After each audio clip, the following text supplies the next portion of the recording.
কেভিনের 3টি পুত্র কেভিনের কাছে সাইকেল কেনার জন্য জোর করছে যে তাদেরকে যেন সাইকেল কিনে দেয়। কেভিন খুব দরিদ্র একজন কৃষক ছিলেন। তিনি তার 3 পুত্রকে একটি করে সাইকেল কিনে দেওয়ার অর্থ তার কাছে ছিল না। সুতরাং তিনি একটি বুদ্ধি করলেন। তিনি তার প্রতিটি পুত্রকে একটি করে গাছের বীজ দিয়েছেন, যে এই বীজ থেকে 1 মাসে যে একটি সুন্দর উদ্ভিদ তৈরি করতে পারবে তাকে তিনি সাইকেল কিনে দেবেন।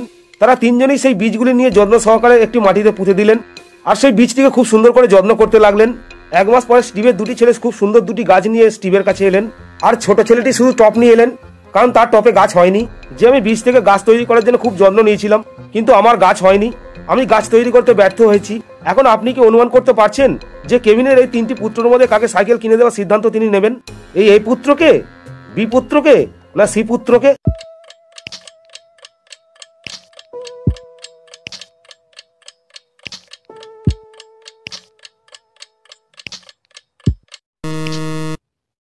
কেভিন তার 3 পুত্রকে মৃত বীজ দিয়েছিলেন, কিন্তু কেভিনের এই 2টি পুত্র কেভিনের সাথে প্রতারণা করেছে। কিন্তু তার ছোট পুত্র সত্য কথা বলেছে যে আমি বীজ থেকে গাছ তৈরি করতে ব্যর্থ হয়েছি। তাই কেভিন তার ছোট পুত্রকেই সাইকেল কিনে দেবেন।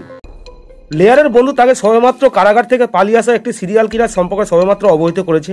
এই সিরিয়াল কিলার কেবলমাত্র মহিলাদেরই হত্যা করছে।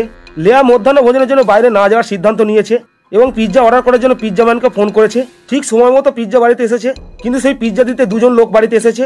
এই 2 জন পিৎজা বয়ের মধ্যে হলেন একজন ছদ্মবেশী এবং সম্ভবত সিরিয়াল কিলারও হতে পারে। এখন আপনি কি অনুমান করতে পারেন যে কোন পিৎজা ডেলিভারি ম্যান ছদ্মবেশী? এই 1 নম্বর ব্যক্তি, 2 নম্বর ব্যক্তি, না 3 নম্বর ব্যক্তি?